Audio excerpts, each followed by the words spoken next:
সারা পৃথিবীর সকল মানুষের সামনে কিভাবে তারা আজ এই ধরনের ভয়ঙ্কর এবং ভয়াবহ আচরণ এবং ব্যবহার মুসলমানদের সাথে করতেছে। তাদের আচার ব্যবহারের সাথে ফেরাউনের আচার ব্যবহারের মিল আছে। ফেরাউন ইচ্ছাকৃত বানু ইসরাইলের শিশু সন্তানদের জবাই করত, আর এরা আজকের যুগের ফেরাউন ইচ্ছাকৃতভাবে মুসলমানদের শিশু সন্তানদেরকে হত্যা করতেছে। তাদের টার্গেট পুরুষ মানুষও নয়, তাদের টার্গেট মহিলা মানুষও নয়, তাদের টার্গেট শিশু। ফেরাউন যেমন আদেশ দিয়েছিল বানু ইসরাইলের ছোট ছোট বাচ্চাদের হত্যা করতে হবে, তাদেরও আদেশ আছে মুসলমানদের ছোট ছোট বাচ্চাদের হত্যা করতে হবে। সম্মানিত উপস্থিতি, কিন্তু আমি আপনাদেরকে বলছি, আজকে আপনারা যেই ভয়ঙ্করতা, যেই ভয়াবহতা চোখের সামনে দেখছেন, এর চেয়ে শতগুণ বেশি ভয়াবহ এবং ভয়ঙ্কর যুগ মুসলমানেরা পার করেছে। সেটাই ইতিহাস, যে এর চেয়ে ভয়ঙ্কর এবং ভয়াবহ অবস্থা থেকে যদি আল্লাহ মুসলমানদের উত্তরণ দিতে পারে, তো এই অবস্থা থেকে উত্তরণ দিতে পারে। ওই অবস্থা থেকে আল্লাহ সুবহানাহু ওয়া তাআলা যেই কারণে যেইভাবে উত্তরণ দিয়েছেন, এই অবস্থা থেকে ওই কারণে ওইভাবে আল্লাহ সুবহানাহু ওয়া তাআলা উত্তরণের ব্যবস্থা করে দিতে পারেন। সেই ঘটনা কোন ঘটনা? ক্রুসেডারদের ঘটনা এবং হালাকু খা ও চেঙ্গিস খানের ঘটনা, তাতারি মঙ্গোলীয়দের ঘটনা। চীনের পাশে এখনো একটি রাষ্ট্র আছে মঙ্গোলীয়। আর ক্রুসেড বলা হয় যেই ক্রুশ বিদ্ধ করে শুলে চড়িয়ে ঈসা আলাইহিস সালাতু ওয়াস সালামকে হত্যা করা হয়েছিল মর্মে খ্রিস্টানরা বিশ্বাস করে। ওই শুলের ইংরেজি হচ্ছে ক্রস চিহ্ন, কাঠ। সেই কাঠের সাথে এইভাবে হাত বেঁধে প্রেক দিয়ে মেরে ঈসা আলাইহিস সালাতু ওয়াস সালামকে হত্যা করা হয়েছিল মর্মে তারা বিশ্বাস করে। ঠিক এই আকৃতিটাই হচ্ছে ক্রুসের আকৃতি। সেটার উপর ভিত্তি করেই হচ্ছে ক্রুসেড, ধর্মযুদ্ধ, খ্রিস্টানদের জন্য ধর্মযুদ্ধ। এই ধর্মযুদ্ধ পরিচালিত হয়েছিল ইউরোপ থেকে এসে আজকের যে জেরুজালেম, আজকের যে ফিলিস্তিন, আজকের যে লেবানন, আজকের যে সিরিয়া, আজকের যে ইসরায়েল, এই এরিয়াগুলোতে। তাদের একটাই টার্গেট ছিল, ওই ইউরোপ থেকে তারা এসেছে মসজিদে আকসা দখল করবে, জেরুজালেম দখল করবে। এই জন্য কেন? মারিয়াম আলাইহিস সালাতু ওয়াস সালাম এই শহরে, এই মসজিদে বসবাস করতেন, যিনি তাদের মা মেরি। ঈসা আলাইহিস সালাতু ওয়াস সালাম এই শহরে জন্মগ্রহণ করেছিলেন, এই শহরে তাকে হত্যা করা হয়েছে মর্মে তাদের বিশ্বাস, যিনি তাদের জেসাস, খ্রিস্টানদের। সম্মানিত উপস্থিতি, আর মঙ্গোলীয়দের চেতনা কি ছিল? মঙ্গোলীয়রা ছিল পৃথিবীর সবচেয়ে অসভ্য, অশিক্ষিত, বর্বর জাতি, যাদের কাছে না শিক্ষা ছিল না নিয়ম কানুন ছিল।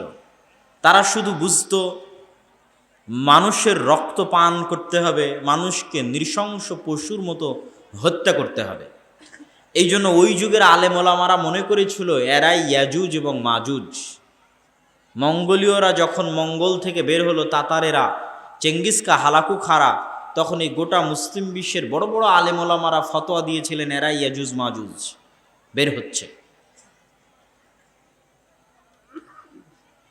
সবচেয়ে মজার বিষয় হচ্ছে, বা সবচেয়ে ইন্টারেস্টিং বা শিক্ষণীয় হচ্ছে, ক্রুসেডার এবং মঙ্গোলীয় এই দুই বড় বড় বিপদ একই সাথে মুসলমানদের উপর আপতিত হয়েছিল 50 থেকে 100 বছরের ব্যবধানে।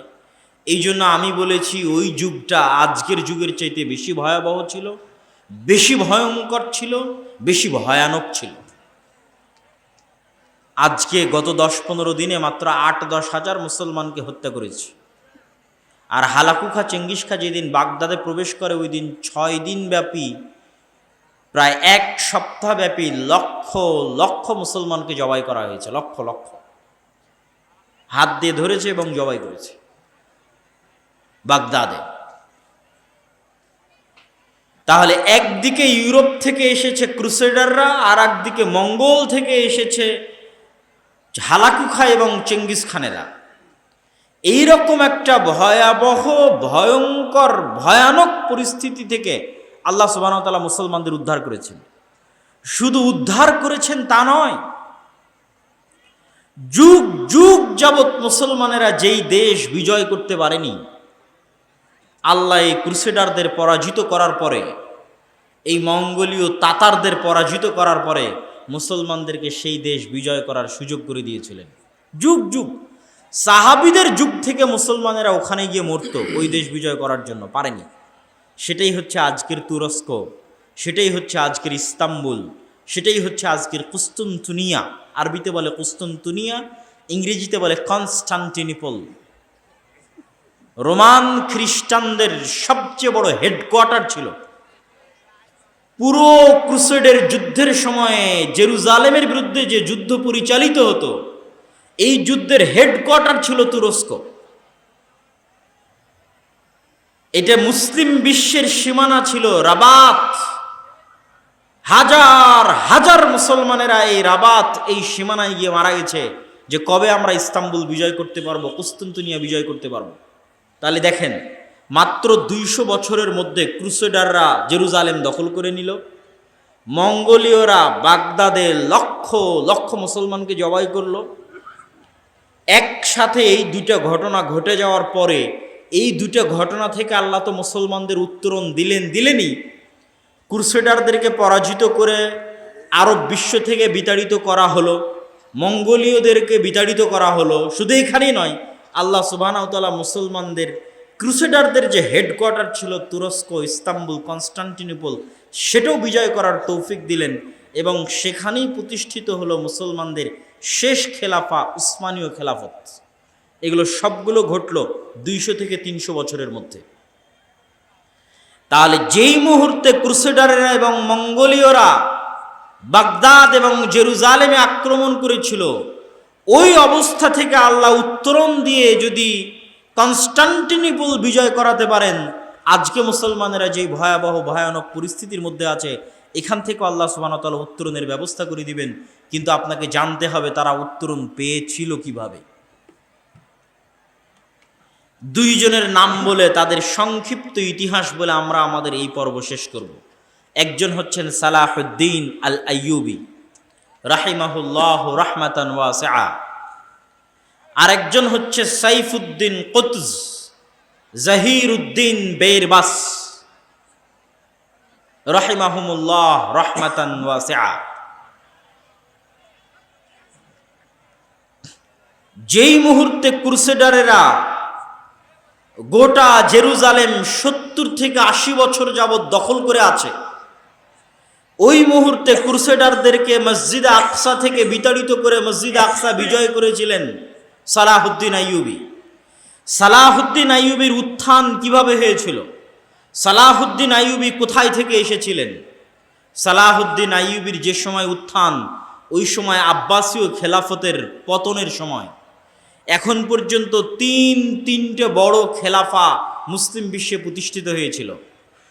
এক, খোলাফায়ে রাশিদিনের 40 বছর, আবু বকর, ওমর, উসমান, আলী। 2, উমাইয়া খেলাফত। উমাইয়া খেলাফতে সবচেয়ে বেশি দেশ বিজয় হয়েছে। উমাইয়া খেলাফত আমলে মুসলমানদের কাজই ছিল দেশ বিজয় করা। আব্বাসীয় খেলাফতে তেমন একটা দেশ বিজয় হয়নি। আব্বাসীয় খেলাফতে হয়েছে জ্ঞান বিজ্ঞানের চর্চা। মুসলমানেরা জ্ঞান বিজ্ঞানে বিশ্বের সবচেয়ে বড় বড় বিশ্ববিদ্যালয় বাগদাদ এবং কর্ডোভায় তৈরি করে ফেলেছিল। যদিও কর্ডোভা ছিল আব্বাসীয়দের বাইরে, উমাইয়া খেলাফতের অধীনে। আর আব্বাসীয়দের শেষ আমল ছিল সেলজুক, মামলুক, এইরকম খণ্ড খণ্ড সালতানাতের অধীনে। তারপরে নতুন খেলাফত আসলো, উসমানীয় খেলাফত। তাহলে যখন সালাহুদ্দিন আইয়ুবীর উত্থান হচ্ছে, তখন মুসলমানদের শক্তিশালী কেন্দ্রীয় কোনো শাসন ব্যবস্থা নাই। নওগাঁর একজন আমির, রাজশাহীর আর একজন আমির, ঢাকার একজন আমির, দিনাজপুরের একজন আমির। এইরকম মুসলিম দেশগুলো খণ্ড বিখণ্ড আকারে আমির ছিল। কেউ সিরিয়ার হালবের আমির, কেউ সিরিয়ার হেমসের আমির, কেউ মিশরের আমির, এইভাবে ছিল। ওই সময় সেলজুকদের হাতে জামেআতুল আজহার, আজহার বিশ্ববিদ্যালয়ের আলোকে বাগদাদে একটি মাদ্রাসা তৈরি হয়েছিল, তার নাম মাদ্রাসা নিজামিয়া। আপনারা এখনো শুনবেন যে দারসে নিজামি, এখনো বলা হয়। এই যে পাতাড়ি মাদ্রাসা যখন কওমি মাদ্রাসা ছিল, তখন দেখবেন এখানে লেখা হতো যে দারসে নিজামিতে পরিচালিত হয়। এই দারসে নিজামিটা এসেছে ওই নিজামিয়া মাদ্রাসা। যিনি শিক্ষামন্ত্রী ছিলেন নিজামুল মুলক তার নাম, তিনি মাদ্রাসাটা তৈরি করেছিলেন, তার নামে মাদ্রাসার নাম মাদ্রাসা নিজামিয়া। ওই মাদ্রাসা নিজামিয়া থেকে বড় বড় ছাত্র তৈরি হয়েছে। ইবনে আসাকির তৈরি হয়েছে, তারিখে দেমাশকের লেখক ইবনুল আসির তৈরি হয়েছে, আরো বড় বড় আলেম ওই মাদ্রাসা নিজামিয়া থেকে এসেছে। এই মাদ্রাসা নিজামিয়ার ছাত্ররাই পরবর্তীতে ক্রুসেডারদের কাছ থেকে এবং মঙ্গোলীয়দের কাছ থেকে মুসলমানদের আজাদ করার জন্য জিহাদের নেতৃত্ব দিয়েছিলেন। এখান থেকেই উত্থান ঘটে সালাহুদ্দিন আইয়ুবী রাহিমাহুল্লাহ। সালাহুদ্দিন আইয়ুবী রাহিমাহুল্লাহ তার চাচা আসাদুদ্দিন শেরকোহের সাথে মিশরে একটি অভিযান পরিচালনা করতে এসে তিনি মিশরের দায়িত্বপ্রাপ্ত হন। আস্তে আস্তে তিনি মিশর এবং সিরিয়া দুই দেশেরই দায়িত্বপ্রাপ্ত হন। এই দুই দেশের দায়িত্বপ্রাপ্ত হওয়ার পরে জেরুজালেম বিজয়ের আগ পর্যন্ত অসংখ্য মুনাফিকের তাকে মোকাবেলা করতে হয়েছে। শুধু মুনাফিকে ভরা। ক্রুসেডাররা নারী দিয়ে আর টাকা দিয়ে মুসলমান আমির উমারাদের কিনে নিত। কেউ ইসলামের কারণে জিহাদ করতে ইচ্ছুক ছিল না। সবার মাথায় আছে জাতীয়তাবাদের কারণে জাতিভিত্তিক জিহাদ হতে পারে।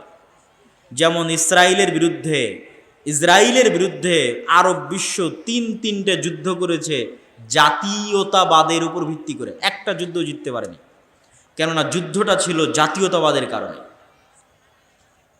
তো জেরুজালেম যখন ক্রুসেডাররা দখল করে নিয়েছিল তখনও যুদ্ধ হয়েছিল জাতীয়তাবাদের কারণে, জিততে পারেনি।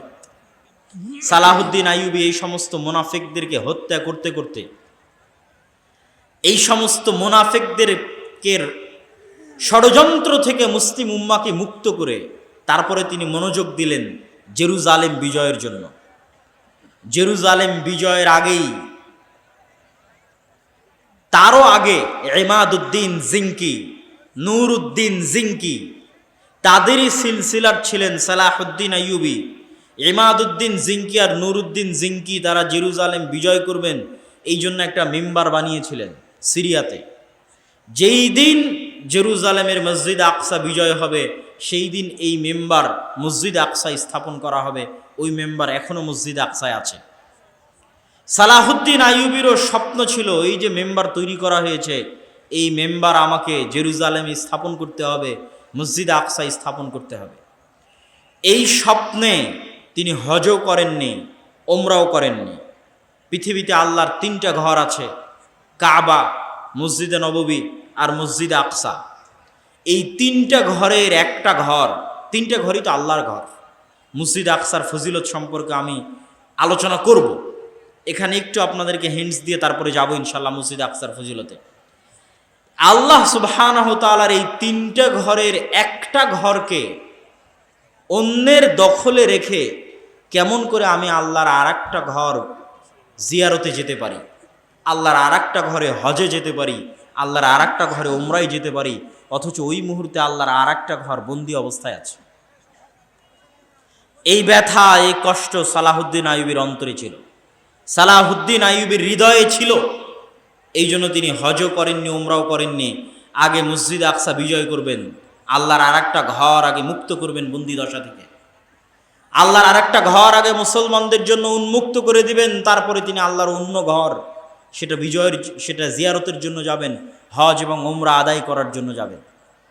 আজকে 70-80 বছর থেকে মুসলমানেরা মসজিদ আকসা দেখতে যেতে পারে না।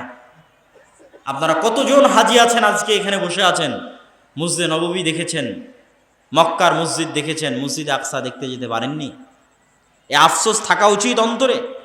এটাও ওই তিনটা মসজিদের একটা মসজিদ যেখানে দেখতে যাওয়া উচিত, ওই তিনটা মসজিদের একটা মসজিদ যেখানে গেলে অতিরিক্ত নেকি আছে সালাতের জন্য। এটা মুসলমানদের প্রথম কিবলা, কিন্তু আমরা 70-80 বছর থেকে যেতে পারি না। পৃথিবীর 100 থেকে 150 কোটি মুসলমান তাদের তৃতীয় পবিত্রতম স্থান দেখতে যেতে পারে না। এই কষ্ট মুসলমানদের অন্তরে থাকতে হবে। আপনার সন্তানের অন্তরে এই কষ্ট দিতে হবে। এই কষ্ট সালাহুদ্দিন আইয়ুবীর অন্তরে ছিল দেখেই সালাহুদ্দিন আইয়ুবী মসজিদ আকসা বিজয় করতে পেরেছে। আপনার অন্তরে এই কষ্ট প্রবেশ করাতে হবে। আপনার সন্তান সন্ততি বংশধরের অন্তরে এই কষ্ট দিতে হবে যে মসজিদ আকসা আমাদের মসজিদ, মসজিদ আকসায় আমরা সালাত আদায় করতে চাই। আল আরজুল মুকাদ্দাসা আমাদের। আমরা যেমন মক্কা দেখতে যেতে চাই, মদিনা দেখতে যেতে চাই, একই সফরে জেরুজালেমে বিমান ল্যান্ড করে মসজিদে আকসায় সালাত আদায় করতে চাই।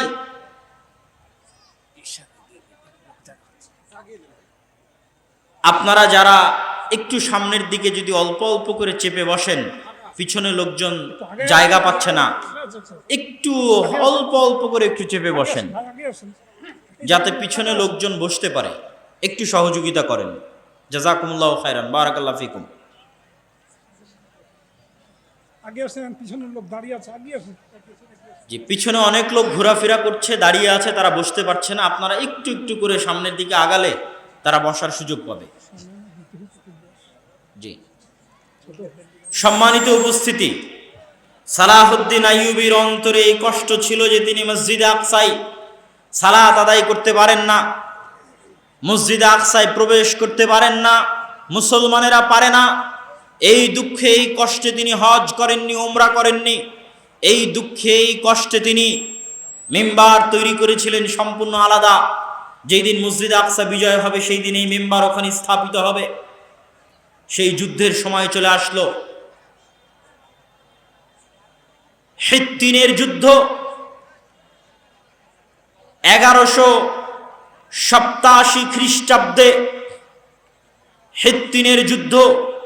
শায়েখ আব্দুর রাজ্জাক বিন ইউসুফের মুখে দাজ্জালের লম্বা হাদিসে শুনেছেন। দাজ্জাল তামিম আদ-দারিকে জিজ্ঞেস করে, আখবিরুনি আন বুহায়রা তাবারিয়া, তোমরা আমাকে বুহায়রা তাবারিয়া সম্পর্কে বলো। বুহায়রা তাবারিয়াতে কি পানি আছে? ইসরায়েলের সীমানার মধ্যে, এখনকার ইসরায়েলের সীমানার মধ্যে একটা বড় লেক আছে, ওটাই হচ্ছে বুহায়রা তাবারিয়া। ওখানে এখনো পানি আছে। দাজ্জাল বলল ওখানে একদিন পানি থাকবে না। এই বুহায়রা তাবারিয়ার পাশেই দ্বিতীয়বার মসজিদে আকসা বিজয়ের যুদ্ধ হয়েছিল, হিত্তিনের যুদ্ধ। সুলতান সালাহুদ্দিন আইয়ুবী এই যুদ্ধ করেছিলেন। এই যুদ্ধে মুসলমানদের যে প্লাস পয়েন্ট ছিল, আজকেও মুসলমানদের ওই প্লাস পয়েন্ট আছে যুদ্ধে, আজকেও আছে। কি প্লাস পয়েন্ট ছিল? সালাহুদ্দিন আইয়ুবীরা হচ্ছে আরব মরুভূমিতে জন্ম নেওয়া। আজকের সৌদি, আজকের কুয়েত, কাতার, বাহরাইন, আজ থেকে 50 বছর আগে তারা ছিল মরুর বিদুইন। এখন হয়তো এসির কারণে, এসির মধ্যে সুযোগ সুবিধা লাভ করার কারণে সেই মরুভূমির স্বাদটা হয়তো তারা ভুলে যেতে পারে, কিন্তু সালাহুদ্দিন আইয়ুবীর যুগে তার এসি ছিল না। তো সালাহুদ্দিন আইয়ুবীরা হচ্ছে খাঁটি আরব। তাদের জন্ম মরুভূমিতে, তাদের মৃত্যু মরুভূমিতে। আর জেরুজালেম দখল করে রেখেছে কারা? ইউরোপিয়ানরা। ইউরোপে কি মরুভূমি আছে? ইউরোপ হচ্ছে শীত, ঠান্ডা। এখন ইংল্যান্ডে যান, বড় বড় জ্যাকেট ছাড়া ঘুরতে পারবেন না। স্কটল্যান্ডে হাত মোজা পা মোজা ছাড়া বের হতে পারবেন না। গোটা ইউরোপ, আমেরিকা, কানাডা, আর আরব জেরুজালেম যেখানে আছে এটা হচ্ছে গরম মরুভূমি, গরম প্রধান অঞ্চল। তাহলে ইউরোপের শীত প্রধান দেশে বসবাসকারীরা দখল করে রেখেছে জেরুজালেম, যেটা আছে গরম এলাকায়, মরুভূমি এলাকায়।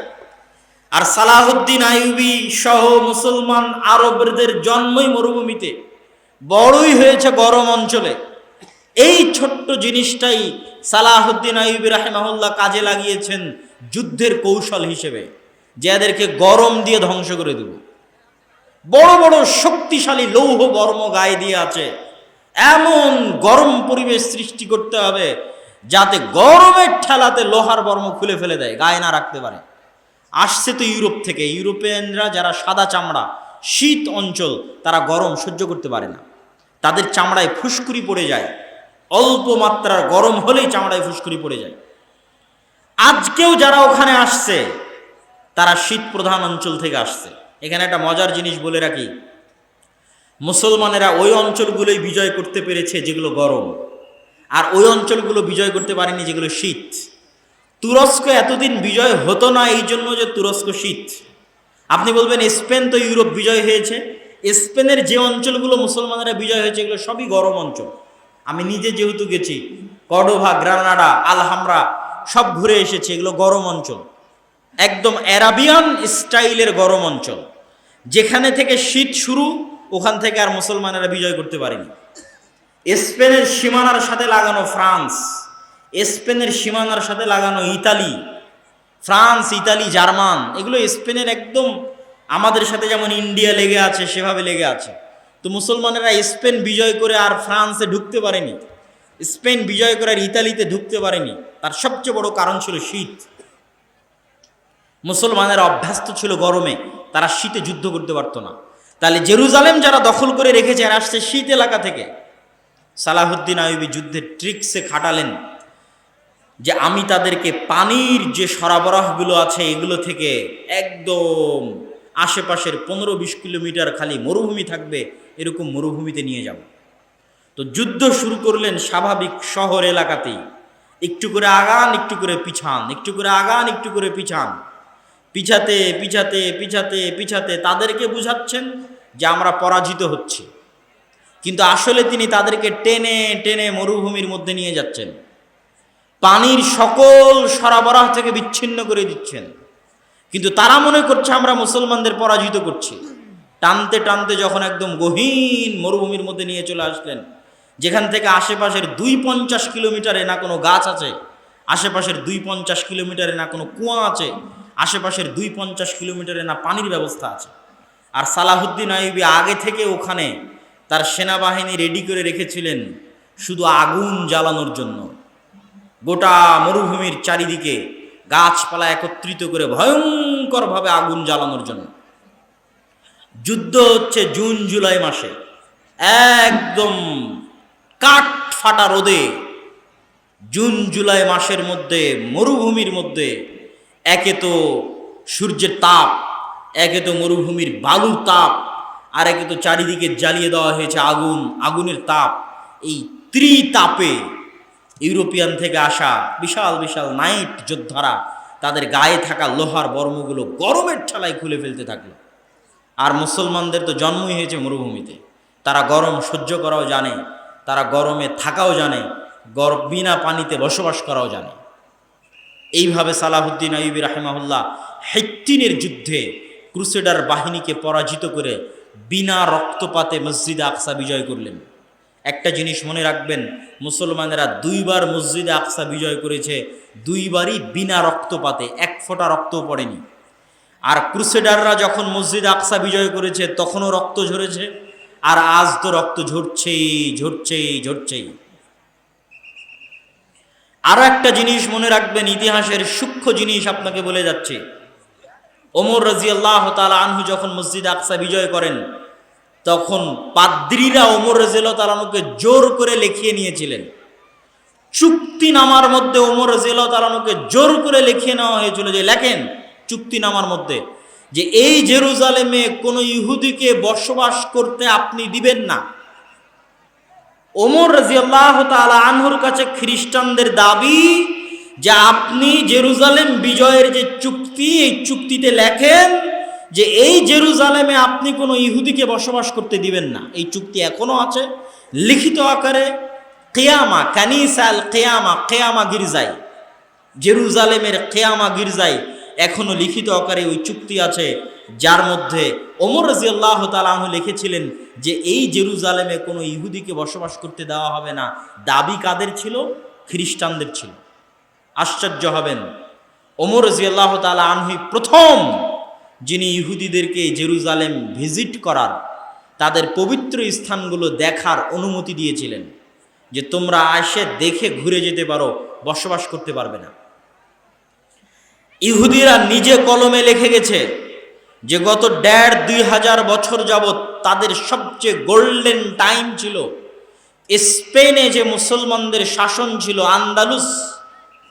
আন্দালুস, স্পেন, কর্ডোভা, টলেডো, গ্রানাডায় মুসলমানদের যে স্বর্ণযুগের শাসন ছিল, ওই স্বর্ণযুগের শাসনে ইহুদিরা যেই পরিমাণ সুযোগ সুবিধা ভোগ করেছে, আর কোনোদিন অতীতে এবং পরে কোনো শাসক তাদেরকে ওই পরিমাণ সুযোগ সুবিধা প্রদান করেনি।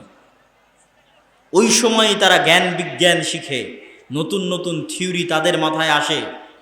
তারা খ্রিস্টানদের মধ্যে ভাঙ্গন তৈরি করে, প্রোটেস্ট্যান্ট খ্রিস্টান আবিষ্কার করার মাধ্যমে মুসলমানদের মধ্যে ভাঙ্গন তৈরি করে, প্ল্যান করে কিভাবে পুনরায় জেরুজালেমে ফিরে যেতে হবে, কিভাবে পুনরায় দখল করা যাবে। এগুলো সকল প্ল্যান তারা ওই সময় করে। বলছিলাম, ওমর রাদিয়াল্লাহু তাআলা আনহু যেমন বিনা রক্তপাতে মসজিদ আকসা বিজয় করেছিলেন, সুলতান সালাহুদ্দিন আইয়ুবীও তেমনি বিনা রক্তপাতে মসজিদ আকসা বিজয় করেছিলেন। এই মসজিদ আকসা বিজয়ের ৬০-৭০ বছরের মাথায় তখনও পরিপূর্ণ আরব বিশ্ব ক্রুসেডার থেকে খালি হয়নি। ৬০-৭০-৮০ বছরের মাথায় মঙ্গোলীয়দেরকে পরাজিত করছেন সাইফুদ্দিন কুতজ, আর জহিরুদ্দিন আল বেরবাস পরাজিত করছেন। মঙ্গোলীয়রা চীনের সীমান্ত থেকে বের হয়ে Uzbekistan, Kyrgyzstan, Kazakhstan, Afghanistan, Samarkand, Bukhara পায়ের নিচে পিষতে পিষতে ইরান, নিশাপুর পিষতে পিষতে ইরাকের বাগদাদ, লক্ষ লক্ষ মুসলমানের মাথা কেটে এই ঝড়কে পৃথিবীতে থামানোর মতো কেউ ছিল না। মুসলমানেরা লিখতে বাধ্য হয়েছে আর ইয়াজুজ মাজুজ। মাত্র ১০০ বছরের ব্যবধানে একদিকে ক্রুসেডাররা আর একদিকে মঙ্গোলীয়রা। এর চেয়ে ভয়াবহ পরিবেশ পৃথিবীর ইতিহাসে মুসলমানেরা আর কোনোদিন দেখেনি। আজকের পরিবেশ অত ভয়াবহ নয়, ওই দিন পরিবেশ যত ভয়াবহ ছিল। এই যে তাদের স্রোত, এই স্রোত গিয়ে থামলো মিশরে। মিশরে তখন ক্ষমতায় ছিলেন সালাহুদ্দিন আইয়ুবীর পরেই, সালাহুদ্দিন আইয়ুবীর পরপরই মামলুকরা ক্ষমতায় আসে। মামলুক কারা? আজকে যেমন মাদ্রাসাগুলোতে এতিমখানা আছে, এতিমখানায় ছাত্ররা পড়ে, ওই যে নিজামিয়া মাদ্রাসা নিজামিয়ায় পড়াশোনা করত বিভিন্ন অঞ্চল থেকে আসা গরিব, দাস, গোলাম, ইয়েতিম ছাত্ররা। ওই সমস্ত ছাত্রদের দিয়ে শুধু জিহাদের জন্য একটা টিম ছিল। তারাই জিহাদ করতে করতে করতে করতে একসময় তাদের হাতেই ক্ষমতা চলে আসে। বিশেষ করে সালাহুদ্দিন আইয়ুবীর মৃত্যুর পরে তার ছেলে অথবা তার ছেলের ছেলের স্ত্রী শাজারাতুদ্দুর যখন মামলুক কোনো একজন বাদশাকে বিবাহ করেন, তখন মামলুকেরা পরিপূর্ণ ক্ষমতায় চলে আসে। এই মামলুকদেরই ছিল সাইফুদ্দিন কুতজ সেনাপতি, এই মামলুকদেরই ছিল সেনাপতি জহিরুদ্দিন বেরবাস। তাদের সাথে দ্বিতীয় যুদ্ধ হচ্ছে আইনে জালুতের যুদ্ধ, তথা ১১৮৭ মাত্র ৬০-৭০-৮০ বছর পরে আইনে জালুতের যুদ্ধ হচ্ছে মঙ্গোলীয় হালাকু খা চেঙ্গিস খানের বিরুদ্ধে। পৃথিবীর ইতিহাসে এটা তাদের প্রথম পরাজয়। তারা ভুলেই গেছিল যে কেউ তাদের পরাজিত করতে পারে। আর এই মিশরে যদি তারা পরাজিত না হতো, তাহলে পুনরায় মঙ্গোলীয়দের হাতে বাইতুল মুকাদ্দাস ধ্বংস হয়ে যেত। তাদের কাছে তো আর বাইতুল মুকাদ্দাস পবিত্র না। তাদের হাতে কাবা ধ্বংস হয়ে যেত, তাদের হাতে মসজিদে নববী ধ্বংস হয়ে যেত। মসজিদে নববী, কাবা এবং বাইতুল মুকাদ্দাস ধ্বংস হওয়ার আগের শেষ যুদ্ধ ছিল বাগদাদ ধ্বংস হয়ে যাওয়ার পরে, সিরিয়া ধ্বংস হয়ে যাওয়ার পরে শেষ যুদ্ধ ছিল মিশর আইনে জালুতের যুদ্ধ। সাইফুদ্দিন কুতজ এবং জহিরুদ্দিন বেরবাস এই যুদ্ধে অবতীর্ণ হয়েছিলেন, এবং এটাও একটি অসম যুদ্ধ ছিল, তথা মুসলমানদের সংখ্যা ছিল কম আর তাদের সংখ্যা ছিল বেশি। সম্মানিত উপস্থিতি, এই দুই ঘটনার মাত্র ১০০ বছরের ব্যবধানে ওসমানীয় খেলাফতের খলিফা মুহাম্মদ আল ফাতেহ বিজয় করেন ইস্তাম্বুল, কুস্তুনতুনিয়া। তাহলে পুরো সারমর্ম আপনাকে টেনে দিলাম যে ৩০০ বছরে মুসলমানেরা সবচেয়ে ভয়ঙ্কর অবস্থা দেখেছে। একদিকে ক্রুসেডারেরা, একদিকে মঙ্গোলীয়রা। ক্রুসেডার এবং মঙ্গোলীয়দের মুসলমানেরা পরাজিত করেছে, তারপরে মুসলমানেরা ইস্তাম্বুল, কুস্তুনতুনিয়া, কনস্টান্টিনোপল বিজয় করেছে। আজকে মুসলমানেরা ওই রকম খারাপ এবং ভয়াবহ পরিস্থিতির মুখোমুখি হয়নি, কিন্তু আজকে মুসলমানেরা বিজয় হচ্ছে না কেন? আজকে জেরুজালেম মসজিদে আকসা মুসলমানদের হাতে নাই কেন? আজকে জেরুজালেম মসজিদে আকসা মুসলমানদের হাতে না থাকার কারণ, আর এই মসজিদে আকসা, এই জেরুজালেম যুগে যুগে যতবার বিজিত হয়েছে, তার যদি সারমর্ম আপনি দেখেন, তাহলে আমি বক্তব্যের শেষে গিয়ে আরও আপনাকে সারমর্ম বলবো যে কেমনে কিভাবে মুসলমানেরা পুনরায় সেই জায়গায় নিজেদের ফিরিয়ে নিয়ে যেতে পারবে, বলবো ইনশাআল্লাহ। তার আগে বলে নেই, আজকে সারা বিশ্বের মুসলমানদের চারিত্রিক বিকৃতি ঘটেছে ঔপনিবেশিক শাসন আমলে। ঔপনিবেশিক শাসন আমল হচ্ছে আমাদেরকে যেমন ব্রিটিশরা শাসন করেছিল 190 বছর। আপনারা আজকে যেই জমির মালিক হয়েছেন, এই জমির মালিক আপনারা ছিলেন না। একদম ক্লিয়ার কথা বলছে, আপনারা যারা এখানে বসে আছেন সবার নামে জমি আছে। 1937-এর আগে এগুলো একটা জমি আপনাদের নামে ছিল না, সব জমি ছিল জমিদারদের। এই অঞ্চলে যারা আজকে আপনারা বসবাস করছেন, আপনারা জমির মালিক হয়েছে আপনাদের বাপদাদারা 1937-এ। জমিরই মালিক ছিলেন না আপনারা, জমি নাই আপনার, মানে আপনি বলতে পারবেন না যে এই জমি আমার, জমি জমিদারের, আর আপনি হচ্ছে তাদের অধীনে গোলামি করবেন। এই যুগ ছিল 190 বছর এই অঞ্চলে। এই 190 বছরের গোলামিতে আমাদের চরিত্র বিকৃতি হয়ে গেছে। আমরা ওই 190 বছর যে ব্রিটিশদের গোলামি করেছি, ওই গোলামি থেকে এখনো 60 বছরে বের হতে পারিনি। ওই 190 বছরের গোলামিতে আমাদের চরিত্র বিকৃত হয়ে গেছে। তো এইভাবে যুগে যুগে যখনই কোনো জাতির চরিত্র বিকৃতি হয়ে যায়, স্বাধীনভাবে আর চিন্তা ভাবনা থাকে না, তখন তারা আর স্বাধীন ভাবতেও পারে না, আর উঁচু হিম্মতও কাজ করে না। তো আজকে আপনারা যেমন ব্রিটিশদের গোলাম ছিলেন 190 বছর, এই গোটা মুসলিম বিশ্বের কোনো না কোনো দেশ, কোনো না কোনো ইউরোপিয়ান কান্ট্রির উপনিবেশ কলোনি ছিল, গোলাম ছিল। আফ্রিকার সবগুলো দেশ ফ্রান্স, ইতালি আর স্পেনের কলোনি, ফ্রান্স, ইতালি আর স্পেনের উপনিবেশ। এই জন্য আফ্রিকান যে মুসলিম দেশগুলো আছে, ওরা স্প্যানিশ ভাষায় কথা বলে, ফরাসি ভাষায় কথা বলে।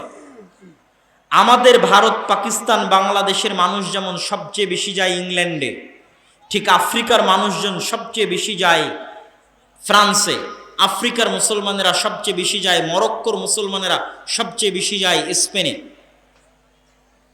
ইংল্যান্ডের যা আইন, ভারত, পাকিস্তান, বাংলাদেশের তাই আইন।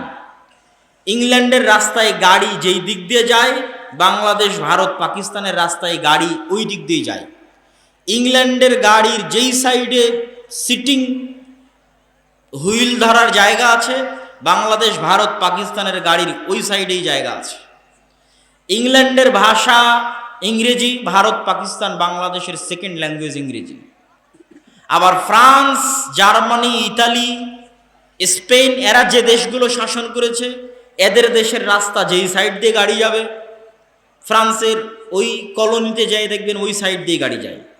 এদের দেশের গাড়ির যেই সাইডে সিট আছে বসার, ওদের দেশে যাই দেখবেন ওই সাইডে বসার সিট আছে। এদের দেশে যেটা ভাষা, ওরা যে দেশ শাসন করতো ওই দেশে যাই দেখবেন ওইটাই সেকেন্ড ল্যাঙ্গুয়েজ। এইভাবে 190 বছরের গোলামিতে, এটা এমনি বাহ্যিক উদাহরণ দেখালাম, আমি তো আর বাস্তব ভিতরের উদাহরণ আপনাকে দিতে পারছি না। মনস্তাত্ত্বিক গোলামির উদাহরণ আপনাকে কেমনে দিব? আপনাকে কেমনে আমি ব্রিটিশদের গোলামির আগের যে মুসলমানেরা ছিল তাদেরকে জীবিত করে কেমনে দেখাবো যে এই দেখো বাংলাদেশের মুসলমানেরা এরকম ছিল, আজ তোমরা এরকম। তথা ব্রিটিশদের 190 বছর গোলামির আগে এখানে এই পাতাড়িতে যে মুসলমানেরা থাকতো, তাদের মন মানসিকতা, মাইন্ড আর আজকে যারা আছে পার্থক্য আছে। ওই ব্রিটিশদের গোলামির আগে যারা ছিল তারা ছিল স্বাধীন চেতা, উঁচু হিম্মা, হেম্মা আলিয়া, আর আমরা হচ্ছে গোলাম। কেন 190 বছর আমরা গোলামি করেছি, রক্তের মধ্যে গোলামি মিশে গেছে। এরকম সারা পৃথিবীর মুসলমানদের রক্তের মধ্যে গোলামি মিশে গেছে এই উপনিবেশ ও উপনিবেশিক শাসন আমলের কারণে। আজকে আমরা ফিলিস্তিন, জেরুজালেম হারিয়েছি এই কারণেই, শুধু এই কারণে। ব্রিটিশরা যখন ভারত ছেড়ে গেল, তুমি 1757 সালে যখন ভারতে ঢুকেছিলে তখন ভারতের মালিক ছিলাম আমরা, তো আজ তুমি ভারত ছেড়ে যাবে তো আমাদের হাতে দিয়ে যাবে। সোজা সিম্পল হিসাব। তুমি 190 বছর আগে যখন ভারতে ঢুকেছো তখন ভারতের শাসক আমরা, তাহলে 190 বছর 1947 যখন তুমি ভারত ছাড়ছো আমাদের হাতে দিতে হবে না, তারা দেয়নি। তারা এটাকে ভেঙে 3টে দেশ তৈরি করেছে, 2 কোনায় 2 মুসলমান দেশ রেখেছে, ডিভাইড অ্যান্ড রুল, যাতে ভাগ করো এবং শাসন করো এই বুদ্ধি কাজ করা যায়। ওই কোনাতে কাশ্মীরকে অবন্টিত রেখে দিয়েছে, না পাকিস্তানের মধ্যে না হিন্দুস্তানের মধ্যে, এই একই কাজ, সেম একই কাজ। না লেবানন নামে দুনিয়াতে কোনো দেশ ছিল, না ইসরায়েল নামে দুনিয়াতে কোনো দেশ ছিল, না ফিলিস্তিন নামে দুনিয়াতে কোনো দেশ ছিল, না আরও যে দেশগুলো, তো জর্ডান নামে পৃথিবীতে কোনো দেশ ছিল, না আরব আমিরাত নামে পৃথিবীতে কোনো দেশ ছিল, না কাতার নামে পৃথিবীতে কোনো দেশ ছিল, না কুয়েত নামে পৃথিবীতে কোনো দেশ ছিল। সবই ছিল উসমানীয় খেলাফা, সবই উসমানীয় খেলাফা। সবগুলোকে এরা ভেঙেছে, বসে থেকে থেকে ম্যাপ তৈরি করেছে, বসে থেকে থেকে ম্যাপ তৈরি করে ভেঙ্গে ভেঙ্গে ওর মধ্যে থেকে বের করেছে জেরুজালেমের জায়গা, ইসরায়েলের জায়গা। উসমানীয় খেলাফতের দ্বিতীয় আব্দুল হামিদের ঘটনা পড়ে দেখবেন যে তার কাছে ইহুদিরা কত চেষ্টা করেছে যে আমরা জেরুজালেমে জমি কিনতে চাই, আমাদেরকে জমি কেনার অনুমতি দেওয়া হোক, তিনি দেননি। বিস্তারিত ইতিহাস পড়ে দেখবেন। সেই জায়গায় সারা বিশ্বের সব খ্রিস্টান ইহুদিরা একত্রিত হয়ে, অথচ এই খ্রিস্টানেরাই 1400 বছর আগে ওমর রাদিয়াল্লাহু তাআলা আমাকে লেখালো চুক্তিতে যে আপনি লেখেন যে জেরুজালেমে আপনি কোনো ইহুদিকে বসবাস করতে দিবেন না, খ্রিস্টানেরা লেখালো। আজ 1400 বছর পরে ওই খ্রিস্টানেরাই তোমার এত ভালোবাসা, এত দরদ, তোমার ইউরোপ আমেরিকার মধ্যে জায়গা বের করে দাও, থাকার জন্য দাও না কেন? মুসলমানদের মধ্যে থেকে জায়গা বের করতে হবে। কিভাবে বের করেছে? এইভাবে, যেভাবে ভারতকে ভেঙে 3 টুকরা করেছে, ওই একইভাবে শাম এবং সিরিয়াকে ভেঙে 4-5 টুকরা করে ওর মধ্যে থেকে বের করেছে জায়গা। তাহলে আজ আমরা সারা পৃথিবীতে মুসলমানেরা যে বিস্ফোড়াগুলো বহন করছি, এই বিস্ফোড়াগুলো হচ্ছে ঔপনিবেশিক শাসন আমলের রেখে যাওয়া বিস্ফোড়া। কলোনিয়াল যে সিস্টেম ছিল ওই সিস্টেমের পরে রেখে যাওয়া বিস্ফোড়া। এখান থেকে উদ্ধার তারাই করতে পারবে যারা স্বাধীন চেতা, যারা গোলামি না করে জন্ম নিয়েছে, যারা গোলামি করা কোনোদিন শিখেনি। আল্লাহ কোথাও না কোথাও তাদেরকে মানুষ করতেছে, আল্লাহ কোথাও না কোথাও তাদেরকে লালন পালন করতেছে। আল্লাহর নিজাম তো আছেই, তাদবীরুল্লাহ সুন্নাতুল্লাহ ফি তাদবীরিল আরজ, আল্লাহর নিজাম আছে। আল্লাহ ফেরাউনের জন্য মুসা তৈরি করবেনি। আল্লাহ সুবহানাহু ওয়া তাআলা মুসা আলাইহিস সালাতু ওয়াস সালামকে ফেরাউনের ঘরে তৈরি করেছেন। কেন? মুসা আলাইহিস সালাতু ওয়াস সালাম যদি বানু ইসরাঈলদের সাথে পালিয়ে পালিয়ে বেড়াতো তাহলে ওনার মানসিকতা ছোট হয়ে যেত। উনি বুঝতো না যে স্বাধীনতার স্বাদ কি, স্বাধীন মানুষের স্বাদ কি, স্বাধীন মানুষ কেমনে চিন্তা করে, এটা উনি বুঝতে পারতো না। কেন? ওনার পুরো কওম তো গোলাম কওম, 300 বছর থেকে ওনার কওম ফেরাউনের গোলামি করতেছে। ওনার বানু ইসরাঈলদের শিশু সন্তানকে ইউযাব্বিহুনা আবনাকুম ওয়া ইস্তাহয়ুনা নিসাকুম, চোখের সামনে ফেরাউনের পুলিশ বাহিনী ধরে ধরে জবাই করতেছে। তো মুসা আলাইহিস সালাম তো বুঝবে না। উনি যদি বানু ইসরাঈলের সাথে বড় হতেন উনি বুঝতেন এটাই মনে হয় আমার জীবন, এই গোলামি আমার ভাগ্য, এই দাসত্বই আমার জিন্দেগি। কিন্তু উনি যখন ফেরাউনের বাড়িতে মানুষ হয়েছে, পূর্ণ সুযোগ সুবিধা পেয়ে যাবতীয় অধিকার ভোগ করে, তখন উনি বুঝেছে যে কিরে একটা স্বাধীন মানুষের স্বাদ কি, একটা স্বাধীন মানুষের চিন্তা চেতনা কি। তখনই না ওনার সামনে বানু ইসরাঈলকে কিবতীরা যখন ধরে মারলো, বানু ইসরাঈলকে ফেরাউনের বংশের একজন ধরে একজন বানু ইসরাঈলকে মারলো, তো মুসা আলাইহিস সালাম রাগে এক থাপ্পড়ে ফেরাউনের ওই প্রশাসনিক কর্মকর্তাকে ওখানেই হত্যা করে ফেলেছেন। তো উনি যে একটা থাপ্পড় দিলেন, এই হিম্মতটা আসলো কোথায় থেকে? উনি যদি বানু ইসরাঈলের সাথে বড় হতেন উনিও গোলাম হয়েই বড় হতেন, কিন্তু উনি ফেরাউনের বাড়িতে বড় হয়েছেন, উনি দেখেছেন যে ওনার বানু ইসরাঈলের সাথে কী রকমের ব্যবহার করা হয়। আল্লাহ ওভাবে কোথাও না কোথাও মানুষ করতেছে, স্বাধীন চেতা মুসলমানকে মানুষ করতেছে। আল্লাহ করবে, এটা আল্লাহর সিস্টেম। আমার এবং আমাদের দেশের আমরা যেইভাবে গোলাম হিসেবে বড় হচ্ছে, আমাদের রক্ত মজ্জায় অস্থি মজ্জায় যেভাবে গোলামি ঢুকে গেছে, এই গোলামি থেকে আমরা না নিজেরা কোনোদিন স্বাধীনতার স্বাদ পাবো, না আমরা আমাদের মুসলিম ভাইদেরকে কোনোদিন স্বাধীনতার স্বাদ দিতে পারবো। কিন্তু আল্লাহর নিজাম আল্লাহ করবেন। আল্লাহ সুবহানাহু ওয়া তাআলা ওই রকম স্বাধীন চেতা হিম্মা আলিয়া মুসলমানদের হাত দিয়েই, যারা শুধুমাত্র আল্লাহর সন্তুষ্টির জন্য, জাতীয়তাবাদের কারণে নয়। আরব ইসরায়েল তিনটা যুদ্ধে আরবেরা পারেনি কেন? এরা হচ্ছে দিনের বেলা যুদ্ধ করে, রাতের বেলা ড্যান্স পার্টি করে, মুখে নাই দাড়ি, চাছা মুখ, তথা যুদ্ধ করতেছে আরব জাতীয়তাবাদের কারণে। আপনি 1971 যুদ্ধ করেছেন কেন? বাংলাদেশ জাতীয়তাবাদ, বাঙালি জাতীয়তাবাদের কারণে, ধর্মের কারণে নয়। তো আজকে আপনাকে যারা মারতেছে তারা কি জন্য মারতেছে ভাই? এই পয়েন্টটা আপনাকে বুঝতে হবে। আপনি যদি মনে করেন এটা দুটো দেশের মধ্যে যুদ্ধ, তাহলে ভুল। কখনোই এটা দুটো দেশের মধ্যে যুদ্ধ নয়।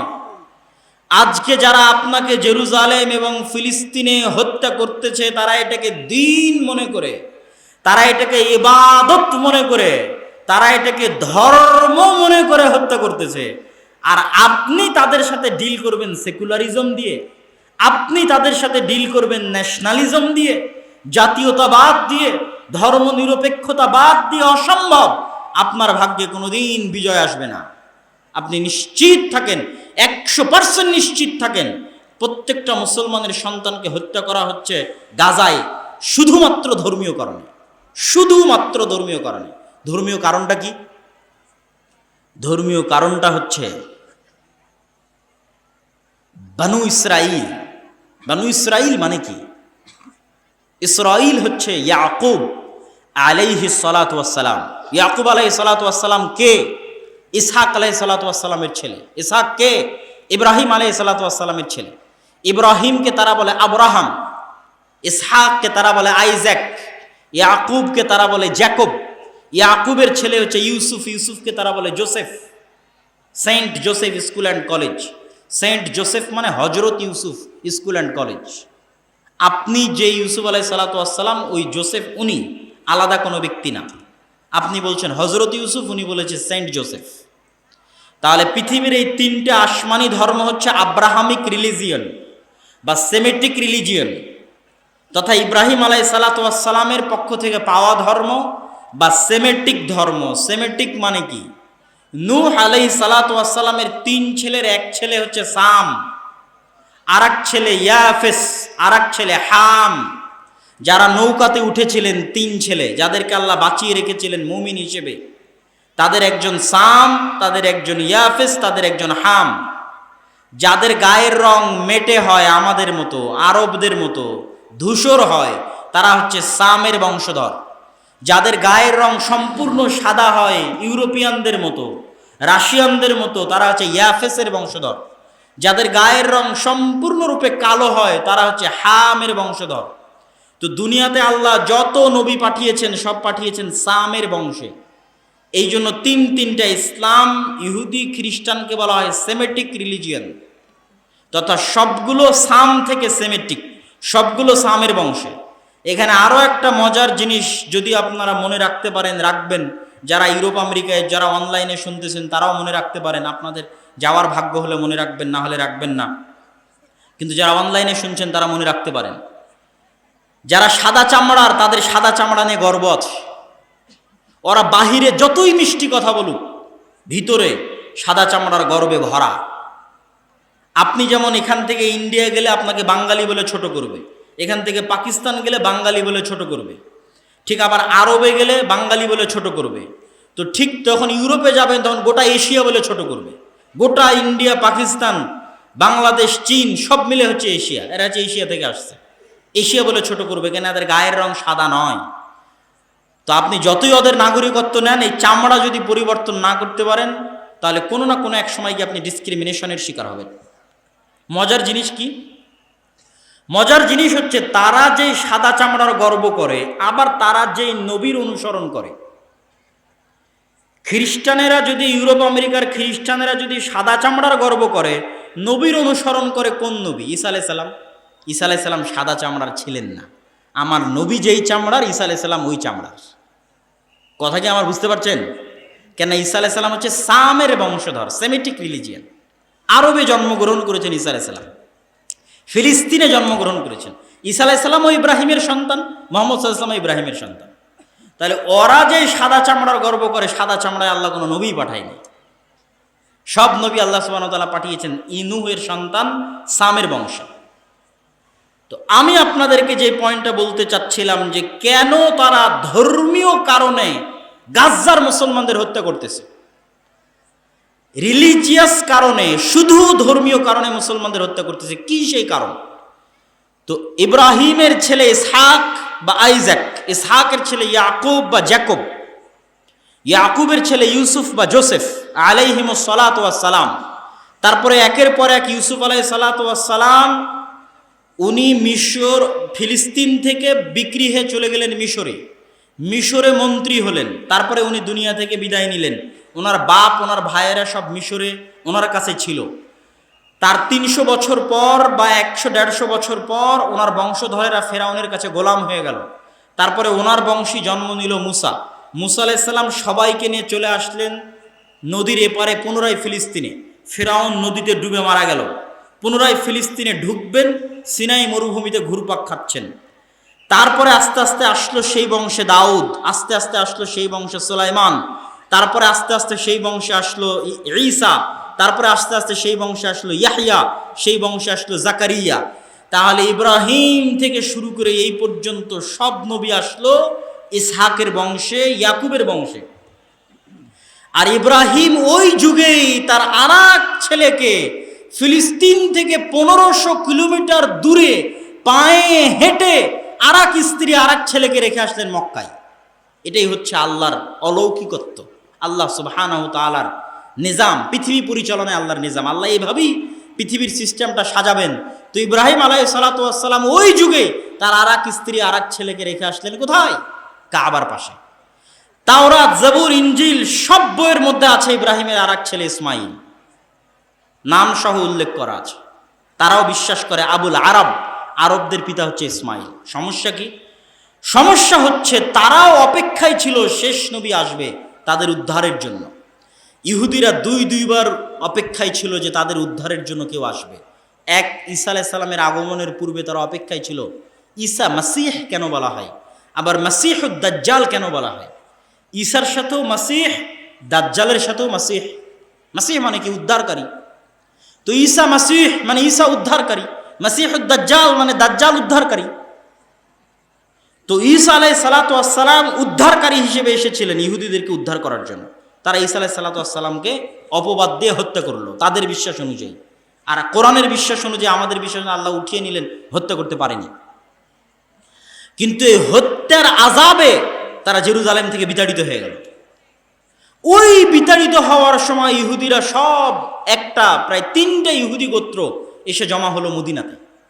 বানু কোরাইজা, বানু কায়নুকা, বানু নাজির। ইহুদিরা তো মক্কায় আসার কোনো অপশন নাই। ইহুদিরা তো বানু ইসরাইল। বানু ইসরাইল হয় ফিলিস্তিন অথবা মিশর। মিশরে ছিলেন ইউসুফ আলাইহিস সালাম, আর ফিলিস্তিনে তাদের বাপদাদা যারা ছিল সেখানে। তারা মদিনায় কেন? তারা মদিনায় আসছিল অপেক্ষা করতে মুহাম্মদ সাল্লাল্লাহু আলাইহি ওয়াসাল্লামের। তারা জানতো মুহাম্মদ সাল্লাল্লাহু আলাইহি ওয়াসাল্লাম আসবে, ওখানে প্রেরিত হবেন। কিন্তু তারা ভাবছিল যে তাদের মধ্যে প্রেরিত হবেন, তথা বানু ইসরাইলে প্রেরিত হবেন, ইসহাকের বংশে প্রেরিত হবেন, ইয়াকুবে। কিন্তু আল্লাহ পাঠিয়ে দিলেন ইসমাইলের বংশে। কিন্তু মুহাম্মদ সাল্লাল্লাহু আলাইহি ওয়াসাল্লামের পাওয়ারের জায়গা কি, ক্ষমতার জায়গা কি? যে মুহাম্মদ সাল্লাল্লাহু আলাইহি ওয়াসাল্লামও ইব্রাহিমের বংশধর। এখানেই হচ্ছে বিপদ, যে তাহলে শেষ নবী মুহাম্মদ সাল্লাল্লাহু আলাইহি ওয়াসাল্লাম ইব্রাহিমের বংশধর, আর যত নবী আগে এসেছিলেন বানু ইসরাইলে সবাই ইব্রাহিমের বংশধর। তাহলে কোন দিক থেকে মুহাম্মদ সাল্লাল্লাহু আলাইহি ওয়াসাল্লাম তাদের চেয়ে কমে নন। তাহলে এবার আল্লাহর যত ফজিলত, যত দয়া, যত রহমত তাদের তাওরাতে লেখা আছে, ইনজিলে লেখা আছে, সব পাবে মুহাম্মদ সাল্লাল্লাহু আলাইহি ওয়াসাল্লাম আর তার উম্মতেরা, যারা মুহাম্মদ সাল্লাল্লাহু আলাইহি ওয়াসাল্লাম অনুসরণ করবে। তারা এই জায়গায় তাদের সুপারিয়রিটি ধাক্কা খেল। সুপারিয়রিটি, হিন্দুদের মধ্যে যেমন 4টা ভাগ আছে, তার মধ্যে সবচেয়ে উপরে আছে ব্রাহ্মণ। ব্রাহ্মণেরা হচ্ছে সুপারিয়রিটি, যে আমরা খোদার মাথা থেকে তৈরি হয়েছি, আমরাই পৃথিবীর শাসক আর বাকি সব গোলাম। তো ওদের মধ্যে দীর্ঘদিনে একটা সুপারিয়রিটি চলে এসেছিল। আমাদের জন্য জান্নাত থেকে মান্না সালওয়া এসেছে, আমাদের জন্য মরুভূমিতে আল্লাহ পাথর ফেটে ঝর্ণা তৈরি করেছে, আমাদের জন্য আল্লাহ ফেরাউনকে ডুবিয়ে হত্যা করেছে, আমরা দাউদ আর সুলাইমানকে সাথে করে নিয়ে পৃথিবীর সবচেয়ে শ্রেষ্ঠ রাজত্ব কায়েম করেছিলাম। সুপারিয়রিটি। সুতরাং শেষ নবী আসলে আমার মধ্যেই আসতে হবে, আমাদের বংশে আসতে হবে। যখনই শেষ নবী আসলেন ইসমাইল আলাইহিস সালাতু ওয়াস সালামের বংশে, তখন বানু ইসরাইলের সুপারিয়রিটি ধাক্কা খেল, আঘাতপ্রাপ্ত হলো। আর এই সুপারিয়রিটি থেকে তাদের হিংসা তৈরি হলো। সেই হিংসা থেকে তারা মুহাম্মদ সাল্লাল্লাহু আলাইহি ওয়াসাল্লামকে হত্যা করতে চাইল, আর মুহাম্মদ সাল্লাল্লাহু আলাইহি ওয়াসাল্লামের সাথে বেঈমানি করতে থাকলো মদিনায়, মদিনা সনদের চুক্তিতে স্বাক্ষর করার পরে। ওই হিংসার জায়গা থেকেই আজ অবধি, ওই হিংসার জায়গা থেকেই যে না, বানু ইসমাইল, মুহাম্মদ সাল্লাল্লাহু আলাইহি ওয়াসাল্লাম এবং তার অনুসারীদের অস্তিত্ব পৃথিবীর রাখা যাবে না। আর ইহুদিদের সুপারিয়রিটি এমনভাবে কাজ করে যে আপনি জন্মগত ইহুদি ছাড়া ইহুদি ধর্মই গ্রহণ করতে পারবেন না। আপনি যদি জন্মগত ইহুদি হন তাহলে ইহুদি, আর যদি জন্মগত ইহুদি না হন, ইহুদি ধর্ম গ্রহণ করার কোনো কায়দা নাই। এটা হচ্ছে তাদের সুপারিয়রিটি। আর ইসলাম হচ্ছে ব্যাপক একটা ভয়ঙ্কর সর্বগ্রাসী দিন। তুমি হিন্দু হও, বৌদ্ধ হও, খ্রিস্টান হও, সবাই এই দিনে প্রবেশ করতে পারবে। এটা হচ্ছে এই দিনের সবচেয়ে পজিটিভ এবং প্লাস পয়েন্ট। এই জায়গা থেকে তাদের অন্তরে হিংসা তৈরি হলো, এবং সেই হিংসার জায়গা থেকে তারা মনে করে, আমি যদি এক বাক্যে যদি বলি, তারা মনে করে যে আপনাকে হত্যা করাও তার অধিকার, আপনার স্ত্রীকে তুলে নিয়ে যেয়ে ভোগ করাও তার অধিকার, আপনার শিশুকে জবাই করাও তার অধিকার। এটা অধিকার মনে করে। মুখে বলতে পারে না, কিন্তু কাজে দেখেন, কাজে বুঝতে পারছেন। মুখে বলতে পারে না, আধুনিক সভ্য বিশ্বের জন্য বলতে পারে না, কিন্তু কাজে বুঝতে পারছেন যে এটা তারা নিজেদের অধিকার মনে করে। অধিকার মনে করে ধর্মীয় কারণে নিজেদের শ্রেষ্ঠত্ব টিকিয়ে রাখতে বানু ইসমাইলের সন্তানদের হত্যা করতেছে। আর আরো একটা জিনিস আশ্চর্য হচ্ছে, তাদের দিনে যেমন তাওহীদের সবচেয়ে নিকটবর্তী দিন, যেমন অন্য দিনগুলোর মধ্যে তাওহীদের সবচেয়ে নিকটবর্তী দিন হচ্ছে ইহুদি ধর্ম। আমরা মুসলমানেরা যে তাওহীদে বিশ্বাস করি, এটা সবচেয়ে নিকটবর্তী। তারাও মসজিদে গিয়ে সালাত আদায় করে 3 ওয়াক্ত, আমরা আদায় করি 5 ওয়াক্ত। তাদের মসজিদকে বলা হয় সিনাগগ। তাদের মেয়েরাও পৃথিবীর অন্য আর যে কোনো অঞ্চলের মেয়েদের চাইতে বেশি হলেও শালীনতা বজায় রাখার চেষ্টা করে। তারা তাদের মধ্যে সুদ খায় না, তাদের অভ্যন্তরে মদ খায় না, কিন্তু সারা পৃথিবীর মানুষ যেন সুদ খায় আর সারা পৃথিবীর মানুষ যেন মদ খায়, এই জন্য তারা সবচেয়ে বেশি চেষ্টা করে। এটা হচ্ছে সুপারিয়রিটি থিঙ্কিং থেকে, যে আমি মদ খাবো না, আমি সুদ খাবো না, কিন্তু দুনিয়ার সব মুসলমান যেন মদ খায়, দুনিয়ার সব মুসলমান যেন বিড়িখোর হয়, দুনিয়ার সব মুসলমান যেন জুয়াখোর হয়, আর ওর ছেলেটা হবে বিজ্ঞানী। ওই জন্য জন্মের আগে থেকে সন্তান যখন মায়ের পেটে, তখন থেকেই ইহুদি মা অঙ্ক করে, অঙ্ক যেন তার সন্তান সবচেয়ে মেধাবী হিসেবে পৃথিবীতে আসে। আর ওরাই সবচেয়ে বেশি অর্থ ইনভেস্ট করে যেন আপনার ছেলেরা ফ্রি ফায়ার খেলে, আপনার ছেলেরা পাবজি খেলে, আপনার ছেলেরা মদ খায়, আপনার ছেলেরা জুয়া খায়, আপনার ছেলেরা নেশা করে। কেন?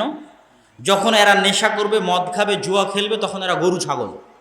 এরা তখন আর চিন্তা করতে পারবে না যে স্বাধীন মানুষ কেমনে হয়।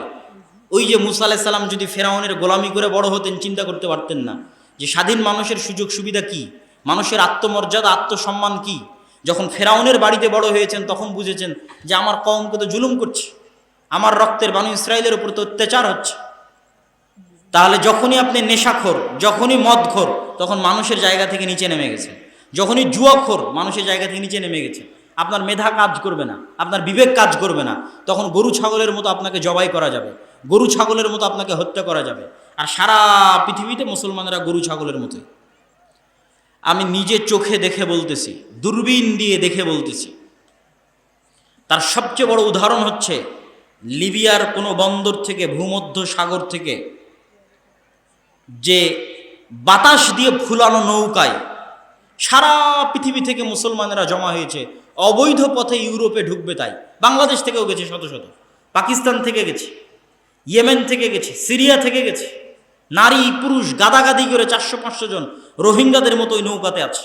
লিবিয়ার সমুদ্র বন্দর থেকে নৌকাটা ছাড়বে, হয় সমুদ্রে ডুবে মরে যাবে রাতের বেলা, আর না হয় কোনো ইউরোপিয়ান কান্ট্রি ওদেরকে ভিক্ষা দিবে নাগরিকত্ব, শরণার্থী, গোলামের জিন্দেগি। এই জন্য ফ্রান্সের আইফেল টাওয়ারে রাত 12টা-1টার সময় যখন আমরা ওখানে ছিলাম, ওই ফ্রান্সের আইফেল টাওয়ারের আশেপাশে যতগুলো মদ খাচ্ছে, জুয়া খেলতেছে, বিড়ি সিগারেট খাচ্ছে, সবগুলো মুসলমান, সবগুলো যারা ওই সমস্ত দেশ থেকে আসছে যেই দেশকে ফ্রান্স শাসন করত, নাইজেরিয়া, আলজেরিয়া, লিবিয়া, ওই দেশগুলো থেকে আসছে। আর রাত 12টা-1টায় বসে মদ, জুয়া, গাঁজা, বাস। আর ইহুদি তার সন্তানকে জন্মের পর থেকে পড়াচ্ছে, শিক্ষা দিচ্ছে, ওকে স্বাধীন মানুষ হিসেবে তৈরি করতেছে। তাহলে তাদের সবচেয়ে বড় প্রজেক্ট কি? তারা নিজেরা ভালো থাকবে, কিন্তু আপনাকে ভালো থাকতে দিবে না। এটাই সুপারিয়রিটি। পৃথিবী একমাত্র আমি ভোগ করব, আর বাকি সব আমাদের গোলাম থাকবে। তো গোলাম কি এত সহজে রাখা যায়? গোলাম রাখতে হলে এদেরকে মদখোর, জুয়াখোর, গাঞ্জাখোর না বানালে কি গোলাম রাখা যাবে? এদেরকে যদি গেমের নেশায় মত্ত না করা যায়, তাহলে কি এদেরকে গোলাম রাখা যাবে? অস্ত্রপাতি আমার হাতে থাকবে, এদেরকে অস্ত্রপাতি বানাতে দিব না। আমার ছেলে মেয়েরা হচ্ছে জ্ঞান গবেষণা শিখবে, আর এরা হচ্ছে বিশ্বকাপ, ফুটবল এগুলো নিয়ে পড়ে থাকবে, বিনোদন আর পর্যটন নিয়ে পড়ে থাকবে। দুবাই কি করছে, কাতার কি করছে? ওই সেম থিঙ্কিং, যে তুমি বিনোদন আর পর্যটন নিয়ে পড়ে থাকো, আর কাতার আর দুবাইয়ের পাশে ইসরায়েল কি করতেছে। শুধু তাই নয়, আরব আমিরাত, কুয়েত, কাতার, তাদেরকে এরা শিক্ষা দিচ্ছে যে তোমরা ছেলে হোক মেয়ে হোক 2টা করে সন্তান নাও, আর 2টা করে সন্তান নিবা, আর গাড়ি হবে যে আমরা যেরকম যে প্রিমিয় ছোট গাড়িতে আসলাম, এই ছোট গাড়ি, যেই ছোট গাড়িতে পিছনে 2 জন বসবে, আর সামনে ড্রাইভার এবং ড্রাইভারের পাশে একজন। আর ইসরায়েলে যান, কয়টা ইহুদি ফ্যামিলির এই ছোট গাড়ি আছে? সবগুলো ইহুদি ফ্যামিলির জিপ আছে, বড় গাড়ি। কেন? ওদের সবার যে 7টা-8টা করে সন্তান। কেন? ওরা ওদের মধ্যে নিজেরা শিখে এবং শিখায় যে তোমরা বেশি করে ছেলে মেয়ে নাও, আর ওরাই সারা পৃথিবীর মানুষকে শিখায় যে তোমরা বেশি করে ছেলে মেয়ে নিও না, কম ছেলে মেয়ে নাও। এই জন্য আল্লাহ এদের কথা কোরআনে বলেছে যে এরা হচ্ছে দ্বিচারী জাতি, দ্বিচারী সমাজ। তাদের ভিতর একরকম, তাদের বাহির আর এক রকম। পুরোটাই হচ্ছে হিংসার কারণে, যেন আপনাকে সমূলে ধ্বংস করে দেওয়া যায়। কিন্তু আপনি তার দোষ দিয়ে কী করবেন? দোষ তো আমাদেরই। আমরা মদ, জুয়া, গাঞ্জা নিয়ে ব্যস্ত। তাহলে এই যারা মদ খাচ্ছে, জুয়া খাচ্ছে, গাঞ্জা খাচ্ছে, এদের হাতে বিজয় হবে জেরুজালেম, মসজিদে আকসা। ও সম্পূর্ণ দিনের জন্য যুদ্ধ করতেছে, আর দিনের বিজয়ের জন্য। আর ওই পাশে যারা আছে, তাদের না দিনের নামগন্ধ আছে, না আল্লাহ রসুলের সুন্নাতের অনুসরণের নামগন্ধ আছে, না আল্লাহ সুবহানাহু ওয়া তাআলার কোনো আদেশ মানার কোনো নামগন্ধ আছে। তাহলে আল্লাহ কাদেরকে বিজয়ী করবে? যতক্ষণ পর্যন্ত ওই রকম স্বাধীন চেতা মানুষ ঈমান এবং আকীদা নিয়ে শুধু আল্লাহর সন্তুষ্টির জন্য সামনে এগিয়ে না আসবে, ততক্ষণ পর্যন্ত আল্লাহ সুবহানাহু ওয়া তাআলা কখনোই কোশ্চিনকালেও বিজয় দিবেন না। সম্মানিত উপস্থিতি, মসজিদে আকসা, মসজিদে আকসার গুরুত্ব, মসজিদে আকসার ফজিলত, এই ছিল মোটামুটি আমরা এতক্ষণ পর্যন্ত যা আলোচনা করলাম। সেই আলোচনাটা ছিল 1-2 বাক্যে যদি সারমর্ম করি, তাহলে আজকে আমরা যে কঠিন অবস্থায় আছি তার চেয়ে বেশি কঠিন অবস্থায় আমরা এর আগে ছিলাম। সেটা ক্রুসেড এবং মঙ্গোলীয়দের আমলে। সেখান থেকে আমরা কেমনে নাজাত পেয়েছি, আজকে কেমনে নাজাত পেতে পারি, আর আজকে আমরা সারা পৃথিবীতে যে সমস্যাগুলো ফেস করতেছি, এটা কি কারণে ফেস করতেছি, সেটাও আমি আজকে আমার এই আলোচনায় তুলে ধরলাম। এখন আমরা সংক্ষিপ্তভাবে মসজিদে আকসার গুরুত্ব এবং ফজিলত আপনাদের সামনে তুলে ধরে আমার বক্তব্যের শেষের দিকে যাওয়ার চেষ্টা করব। আল্লাহ সুবহানাহু ওয়া তাআলা পবিত্র কোরআন মাজিদে বলছেন, ওয়ানাজ্জাইনাহু ওয়া লূতান ইলাল আরদিল্লাতী বারাকনা ফীহা লিল আলামিন। আমি লূতকে আশ্রয় দিয়েছি এই মাটিতে, ইব্রাহিমকে আশ্রয় দিয়েছি এই মাটিতে, যেখানে আমি বরকত রেখেছি সারা পৃথিবীর মানুষের জন্য। লুতকে আশ্রয় দিয়েছি এই মাটিতে, মানে লুত আলাইহিসসালাতু ওয়াসসালামের শহরকে আল্লাহ উল্টিয়ে দিয়েছিলেন, যেটা জর্ডানের ডেড সি। তো উল্টে দেওয়ার পর লুত আলাইহিসসালামকে আল্লাহ কোথায় আশ্রয় দিলেন? সেটা জেরুজালেম। ইব্রাহিম আলাইহিসসালাতু ওয়াসসালামকে আশ্রয় দিয়েছি, মানে ইব্রাহিমের পিতা আজর এবং নমরুদ তাকে ইরাকের ব্যাবিলন শহর থেকে তাড়িয়ে দেওয়ার পর তিনি হিজরত করে কোথায় আশ্রয় নিয়েছিলেন? সেটা জেরুজালেম। ওটার কথা আল্লাহ কোরআনে বলছে, ওই মাটিতে আশ্রয় দিয়েছি লুতকে, ওই মাটিতে আশ্রয় দিয়েছি ইব্রাহিমকে, যেই মাটিতে আমি বরকত রেখেছি সারা পৃথিবীর মানুষের জন্য। বারাকনা ফিহা লিল আলামিন, জেরুজালেমের মাটিতে বরকত রেখেছি সারা পৃথিবীর মানুষের জন্য। এই বরকতের কথা আল্লাহ সুবহানাহু ওয়া তাআলা আর এক আয়াতে বলছেন, সুবহানাল্লাযী আসরা বিআবদিহি লাইলাম মিনাল মাসজিদিল হারাম ইলাল মাসজিদিল আকসা আল্লাযী বারাকনা হাওলা। আমি আমার বান্দা মুহাম্মদ সাল্লাল্লাহু আলাইহি ওয়াসাল্লামকে সফর করিয়েছি মক্কার মসজিদে হারাম থেকে মসজিদে আকসা পর্যন্ত। কোন মসজিদে আকসা? আল্লাযী বারাকনা হাওলা, যেই মসজিদে আকসার চারপাশ আমি ঘিরে রেখেছি বরকত দিয়ে। বলেন আল্লাহু আকবার। মসজিদে আকসার চারপাশ আল্লাহ সুবহানাহু ওয়া তাআলা ঘিরে রেখেছেন বরকত দিয়ে। কোরআনে বলছেন, দুইটা আয়াত পেশ করলাম। আর এক আয়াত, ইয়া কওমি দুখুলুল আরদাল মুকাদ্দাসাতা আল্লাতী কাতাবাল্লাহু লাকুম। মুসা আলাইহিস সালাতু ওয়াস সালাম তার কওমকে বললেন, হে আমার জাতি, প্রবেশ করো ওই মাটিতে, ওই শহরে যেটা পবিত্র। আল আরদুল মুকাদ্দাসা, বাইতুল মুকাদ্দাস বলা হয় এই কারণে। আল আরদুল মুকাদ্দাসা, পবিত্র মাটি, ওই মাটিতে তোমরা প্রবেশ করো বিজয় অর্জনের জন্য। আল্লাহ সুবহানাহু ওয়া তাআলা তোমাদের বিজয় দিবে, সেই বিজয় অর্জনের জন্য তোমরা প্রবেশ করো। সম্মানিত উপস্থিতি, এই প্রত্যেকটা আয়াত থেকে স্পষ্টভাবে প্রতীয়মান হলো যে মসজিদে আকসা বরকতময়, মসজিদে আকসার মাটি বরকতময়, জেরুজালেম বরকতময়। আর এটা পৃথিবীতে আল্লাহর ইবাদতের জন্য তৈরি করা দ্বিতীয় মসজিদ। ইন্না আউওয়ালা বাইতি মুদিআ লিন-নাস বিবাক্কাহ, আল্লাহর ইবাদতের জন্য পৃথিবীতে প্রথম মসজিদ তৈরি হয়েছে মক্কায়। বুখারীর হাদিসে আবু যর গিফারী রাদিয়াল্লাহু তাআলা থেকে বর্ণিত। আর দ্বিতীয় মসজিদ হচ্ছে মসজিদে আকসা। আল্লাহর নবী বললেন, দুটার মধ্যে ব্যবধান 40 বছর, তথা মক্কার মসজিদে হারামের 40 বছর পর মসজিদে আকসা তৈরি হয়েছে। মসজিদে আকসা পৃথিবীতে আল্লাহর ইবাদতের জন্য তৈরি হওয়া দ্বিতীয় মসজিদ। আর 3টা মসজিদে জিয়ারত করা যায়, 3টা মসজিদে সালাত আদায়ে অন্য যে কোনো মসজিদ চাইতে সালাত আদায়ের বেশি নেকি রয়েছে। এই 3টা মসজিদ হচ্ছে মসজিদে হারাম মক্কা, মসজিদে নববী এবং আল মসজিদ আল আকসা। সম্মানিত উপস্থিতি, মসজিদে আকসার বিজয়ের বিস্তারিত ঘটনাগুলো অন্য আর বক্তব্যে, গতকাল বা তার আগের যে বক্তব্য আছে সেই বক্তব্যগুলোতে বিস্তারিত আলোচনা করা আছে। কিভাবে ইউশা বিন নুন মসজিদে আকসা বিজয় করলেন, কিভাবে দাউদ আলাইহিস সালাতু ওয়াস সালাম মসজিদে আকসা বিজয় করলেন, কিভাবে ওমর রাদিয়াল্লাহু তাআলা মসজিদে আকসা বিজয় করলেন। আর আজকে আমরা ওইটার পরবর্তী আলোচনাটা আপনাদের সামনে পেশ করলাম, যে সালাহুদ্দিন আইয়ুবী কিভাবে মসজিদ আকসা বিজয় করলেন, আর কিভাবে মুসলমানরা ক্রুসেডার এবং মঙ্গোলীয়দের হাত থেকে নাজাত পেল, আর আজকের যুগে মুসলমানদের এই অবস্থা কেন হলো এবং এখান থেকে কেন নাজাত পাবে। এইটা ছিল আমাদের আজকের আলোচনা। যারা এই আগের ইতিহাসগুলো দেখতে চাইবেন, ইউশা বিন নুনের ইতিহাস, দাউদ আলাইহিস সালাতু ওয়াস সালামের মসজিদে আকসা বিজয়ের ইতিহাস, অথবা ওমর রাদিয়াল্লাহু তাআলা আনহুর মসজিদে আকসা বিজয়ের ইতিহাস, এই পুরো ইতিহাস 3 পর্বে এতেসাম টিভিতে সম্পূর্ণ ডকুমেন্টারি আকারে আমরা 2 বছর আগে ভিডিও হিসেবে দিয়ে রেখেছিলাম। জেরুজালেম নামে, মসজিদে আকসা নামে এতেসাম টিভিতে 3 পর্বে আপনারা পাবেন। আর স্বাভাবিক এখন প্রায় প্রতিদিনই যেহেতু এই বিষয়ে আলোচনা আছে, সুতরাং সেগুলোতেও পাবেন। আমি আমার বক্তব্যের শেষে আজকে আমাদের যে উদ্দেশ্যে এই প্রোগ্রামটা আয়োজিত, আমি আপনাদের এই অঞ্চলে দাওয়াতি সফরে এসেছি। পুরো সাপাহার অঞ্চলে আমি একদিন সময় দিয়েছি। সাপাহার অঞ্চলের জবাই, সাপাহার অঞ্চলের ওইটা শিমুলডাঙ্গা নাকি কি বলে ওই জায়গা, পাহাড়ি পুকুর, প্রায় 4টে জায়গায় আমি দাওয়াতি সফরে অংশগ্রহণ করেছিলাম এবং মক্তব উদ্বোধন করে দিয়ে গেছিলাম। যদিও আলহামদুলিল্লাহ অন্য অঞ্চলের তুলনায় এই অঞ্চলে মসজিদ ভিত্তিক দিন শিক্ষা শক্তিশালী। তারপরেও আমরা চাই যে এই অঞ্চলের মসজিদগুলোতে শুধু মুসলমানের সন্তানেরা কোরআন শিখবে তা নয়, বরং পরিপূর্ণ দিনের জ্ঞান যেন পায় এবং এটা একটা মাদ্রাসার মতো শিক্ষা প্রতিষ্ঠানের মতো পরিচালিত হয়। আমরা জামিয়া সালাফিয়ার অধীনে আমাদের মসজিদ ভিত্তিক মক্তবগুলোকে প্রাথমিক প্রতিষ্ঠান হিসেবে পরিচালনা করার স্বপ্ন নিয়ে দেশব্যাপী আমাদের সফর অব্যাহত আছে।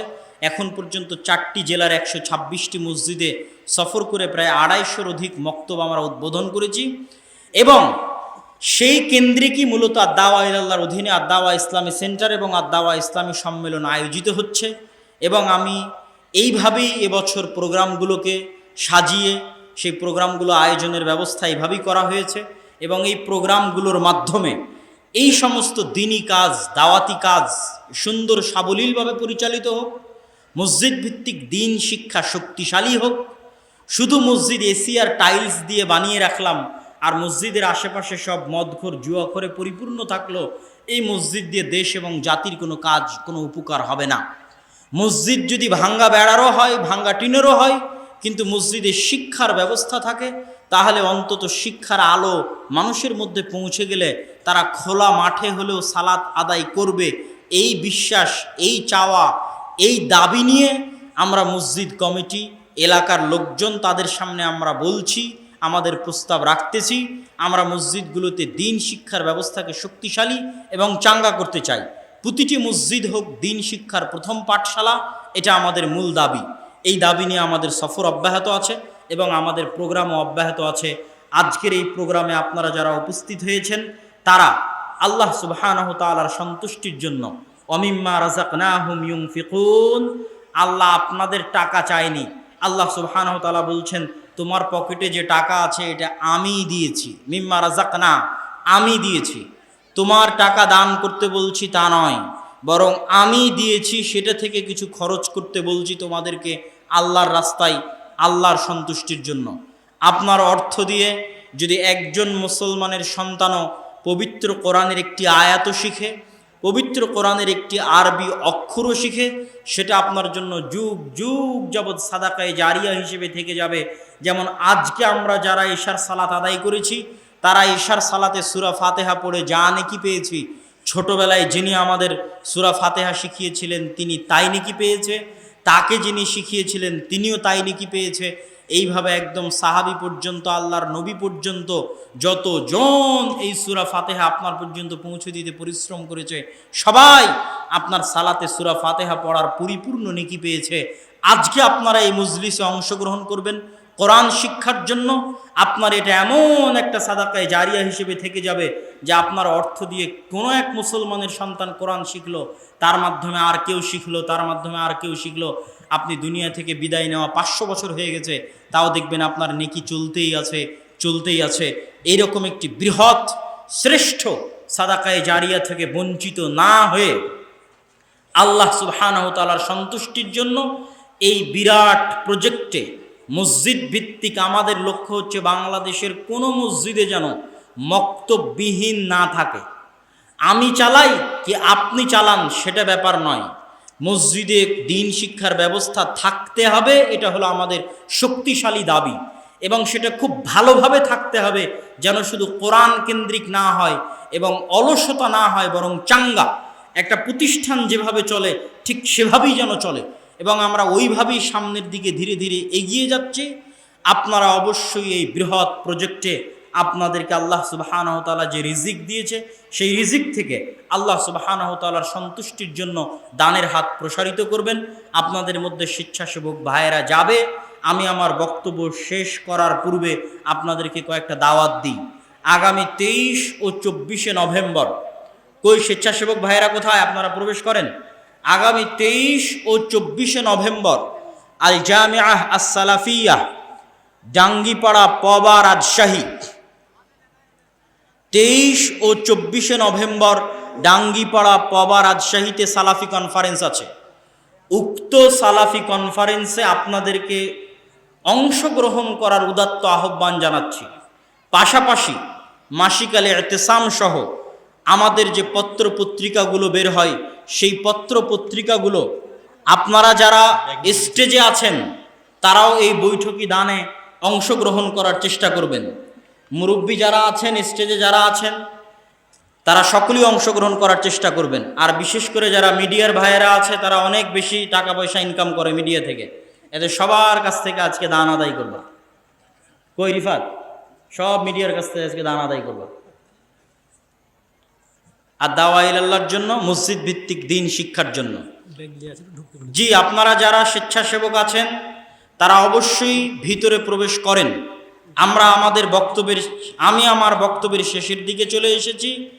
মাসিক আল ইতিসাম কেন ব্যতিক্রম? মাসিক আল ইতিসাম এই বাংলাদেশের একমাত্র পত্রিকা যার ফতোয়া বোর্ডে শুধু বাংলাদেশের আলেমেরা বসে না, ভারতের আহলে হাদিসদের সবচেয়ে বড় শিক্ষা প্রতিষ্ঠান জামিয়া সালাফিয়া বানারসের আলেমরাও এই মাসিক আল ইতিসামের ফতোয়া বোর্ডে অংশগ্রহণ করে থাকে। এটা বাংলাদেশের একমাত্র পত্রিকা। এই পত্রিকাটাকে মূল্যায়ন করার চেষ্টা করবেন। আর সালাফি কনফারেন্সে ভারত থেকে আলেম ওলামা আসবে, সৌদি আরব থেকে আলেম ওলামা আসবে। এবার প্রথম সালাফি কনফারেন্স আমাদের, যেখানে আমরা প্রায় 3 দেশের আলেম ওলামাদের পাবো, বাংলাদেশ, ভারত, সৌদি আরব। এইবার আমরা প্রথম সৌদি থেকে আমাদের মেহমানদের নিয়ে আসবো ইনশাআল্লাহ।